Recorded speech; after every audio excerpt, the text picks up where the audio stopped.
Hello everyone, this is Dr. Young, and in this video we're going to talk about making amines by using lithium aluminum hydride reductions. We've already talked about this in some other videos, but I just want to kind of repackage this and put it in the context of making amines and point some things out for you. So in this video, we're going to talk about, this is that table I said. There's a whole bunch of different ways to make amines. These are some of them that we're going to emphasize in this class. And so in this video, I'm talking about these suckers right here, how to reduce nitriles and how to reduce amides, And so we're going to talk about the types of amines you can synthesize and some of the limitations and stuff that are associated with these. So first up, just want to remind you about LAH, We know what lithium aluminum hydride is. We've seen it before. We've used it before. We've done things like reduced aldehydes and ketones down to alcohols. And in these, you had a ketone or aldehyde which had an oxidation state that are very similar to each other in that they both have at least 2 bonds to something more electronegative, We have 2 bonds to CO. And then we reduce it down to 1 bond of something more electronegative, So ketones have 2 bonds. Let me use a different color to emphasize this here. 2 bonds to a more electronegative element, In this case, 2 bonds to oxygen. And then you take it down to 1 bond, Alcohols only have 1 bond to a more electronegative element. Now, when you switch down to all these carboxylic acid derivatives, the idea is that all of these suckers have 3 bonds to something more electronegative.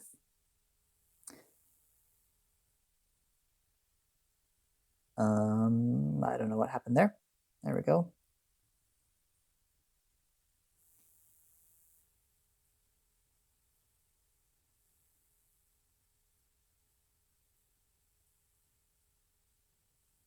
And that's true for all of the carboxylic acid derivatives, We talked about they all have similar oxidation states, So here's your carboxylic acid derivatives. And with all of those, the idea is that we reduce all of those down to only 1 bond, just like the other one, only 1 bond to a more electronegative element, whether it's oxygen in the top 2 or nitrogen in the bottom 2. Now, the reason, again, that we're bringing this up, because 2 of them, if you reduce amides or nitriles, then you're going to form amines. And so that's why we're reviewing this, is that we're going to form amines and talk about the types of amines that you can form using these 2 carboxylic acid derivatives and this reagent. So first up, reductions of nitriles. They're sort of limiting. You're not going to see a lot of these, but you certainly could see some of them. The big thing is that they can only make primary amines, So if you look at this, you're only going to be able to make a primary amine. This is a primary amine here because the nitrogen here has no extra R groups, It only has 1 R group.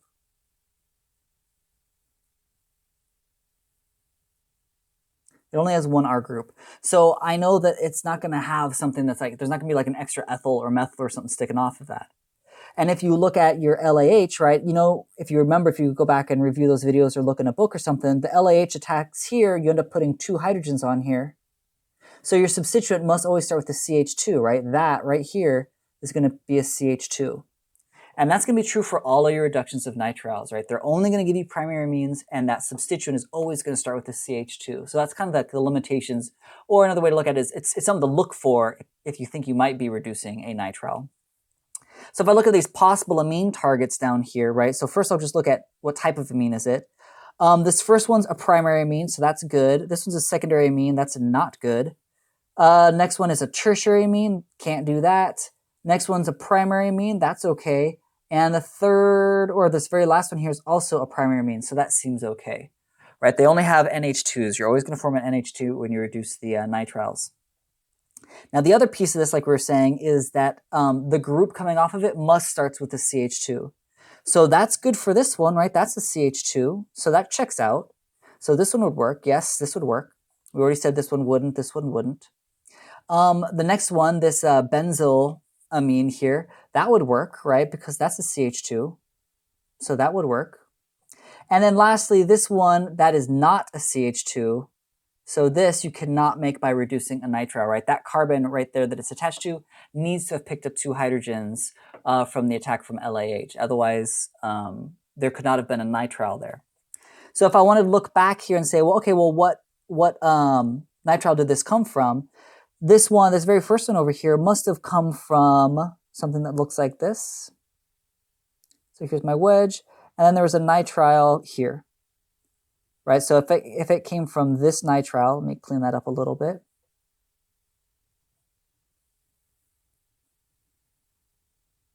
Must have come from this nitrile. So if I label these carbons 1, 2, 3, 4, 5, carbon 1, 2, 3, 4, 5.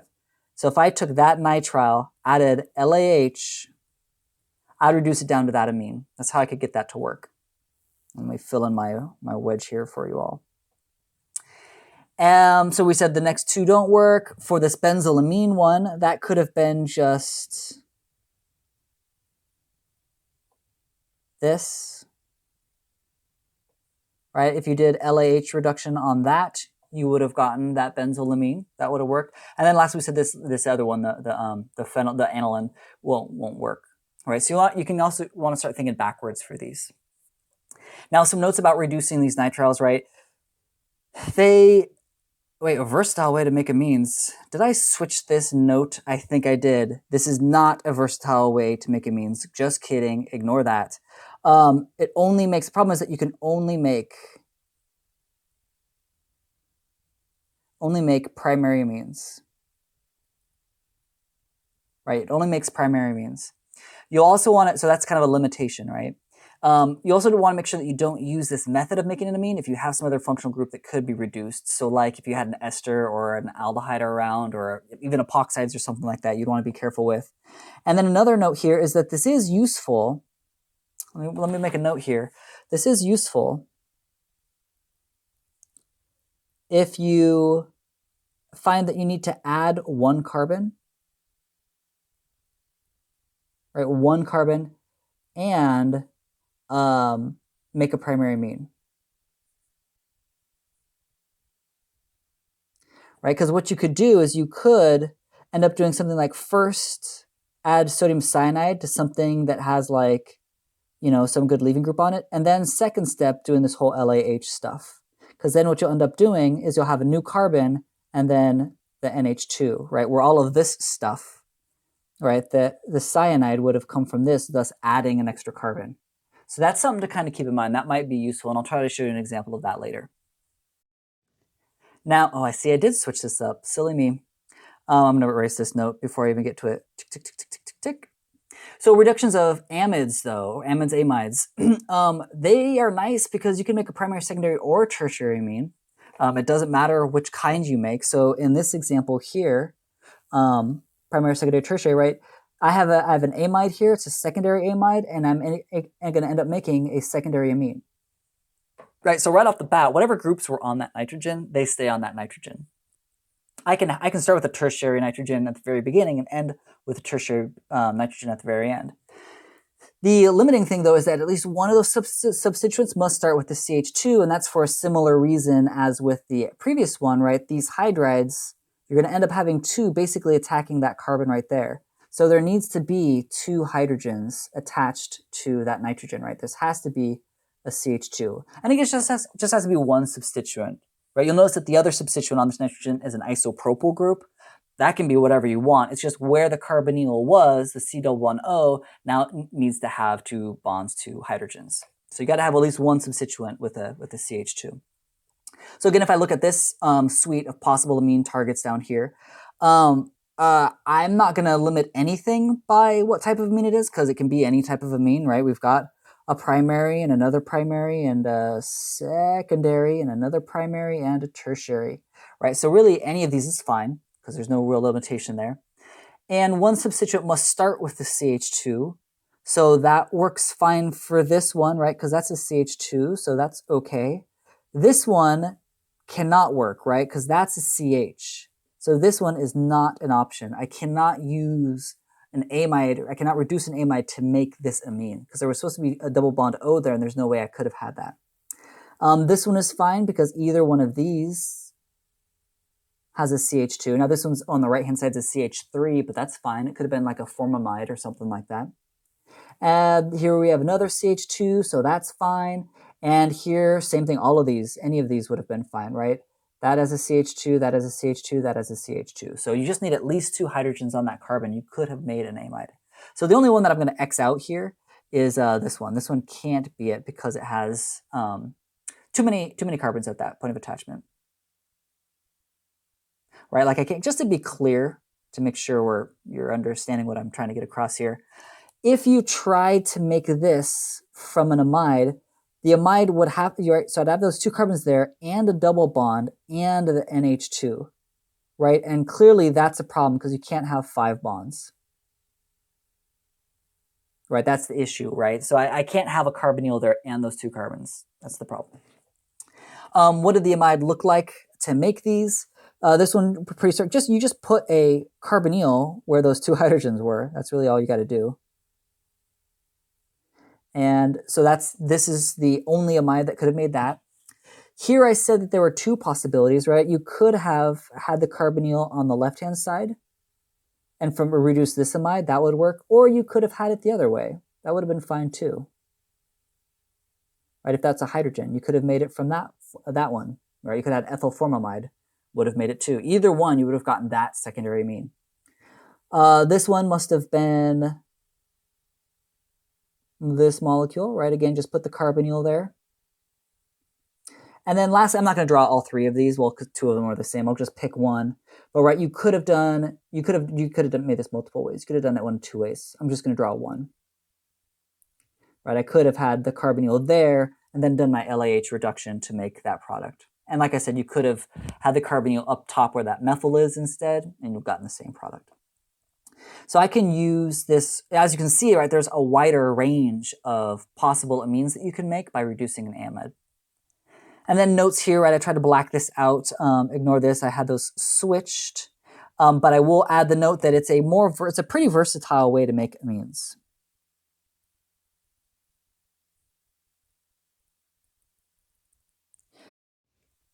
All right, so it's a fairly versatile, let me erase that, versatile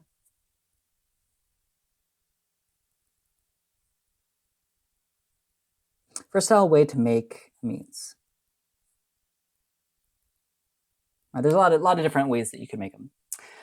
So let's kind of compare these two and let's look at some examples. So in this top one here, I have an amide. I'm just going to reduce it. It looks like that nitrogen has 2 methyls on it. Let me look at this here. Yeah, so I'm just going to get rid of wherever this carbonyl was. I'm going to replace it with those hydrogens, right? Let me use the green since that's what I was using before here. So I'm just going to replace this carbonyl with the hydrogens that were from that. And what that's going to end up looking like, right, is I just keep the nitrogen as it is, and more or less I just got rid of that carbonyl, right, because the 2 hydrogens were added right there. And again, we don't draw hydrogens normally on carbon, so I would just draw the product like this. That'd be my product. Now, if I look down at this one, I didn't put reagents, sorry. This would be step 1. Step 1, right, using LAH and diethyl ether or something, let's say. And step 2, H3O+. And so here is an example of reducing a nitrile, right? So I'm just going to try to make sure I keep count of my carbons. Let's call this carbon 1, 2, and 3. So when I go over here and I redraw it,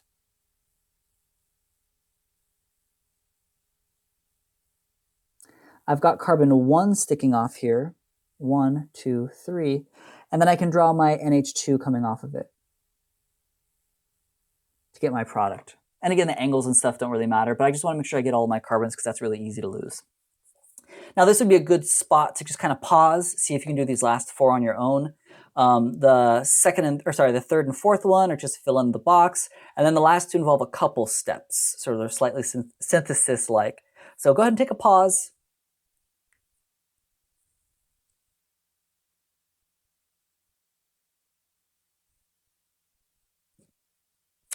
Okay, hopefully you had a chance to do those. I'm just going to go through these real quick. Again, with the reduction of an amide, I'm just going to kind of get rid of the carbonyl. So for this one, you still have the aromatic ring that remains untouched, but now you don't have that carbonyl, and then you still have the nitrogen with the 5-membered ring on it. So nitrogen with the 5-membered ring attached. That's it. For the fourth one here, I could have made this one of two ways. I could do it either where I had the carbonyl here on the left. Like clearly it was, sorry, I should go back. Clearly it must have been an amide. Let me write that, right? This must have been from an amide.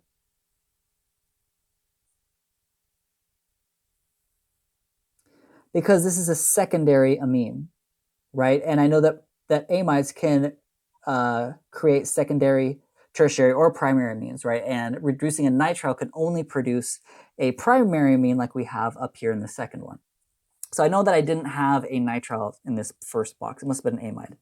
Now, the issue here is I'm not too sure which side it came from. It could have been from, the carbonyl could have been there or there. And so one of two products would have been totally acceptable for me, right? If you had drawn this molecule right here,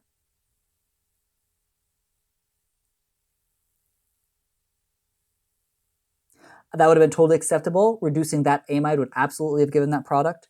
Or if you had chosen the other one,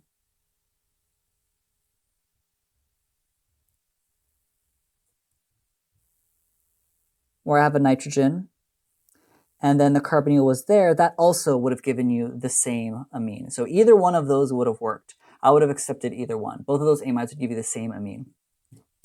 Now for this third one here, I see that I'm starting with a carboxylic acid, and yet I'm ending up with an amine.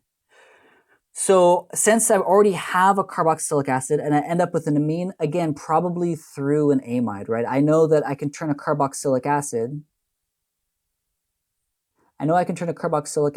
into an amide, and I know I can reduce that down to the amine.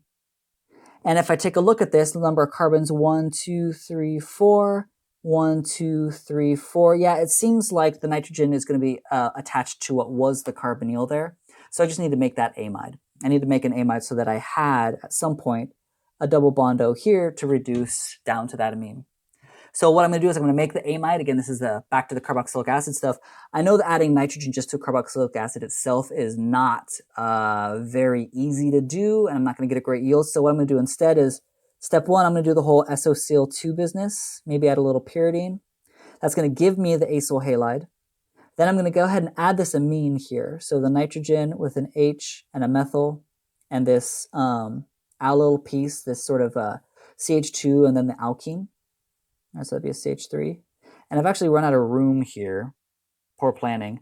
But then step 3 for this, right, would have been then to do the LAH stuff, right? Add LAH and then add some water to work it up. So first I would turn it into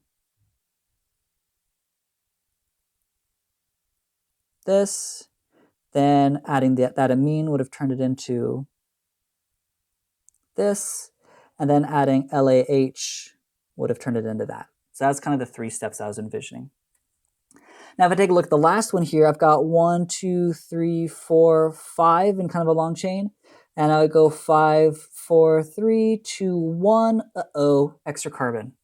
So here's that example of I added a carbon. Right here, I added a carbon. And I have a primary amine. So this means probably it'd be easiest for me to just use the nitrile route. So I'm going to go ahead and substitute out that bromine. I'll do this in a different color so it's a little bit clearer. So first step, I'll just add NaCN to do a good old SN2 here.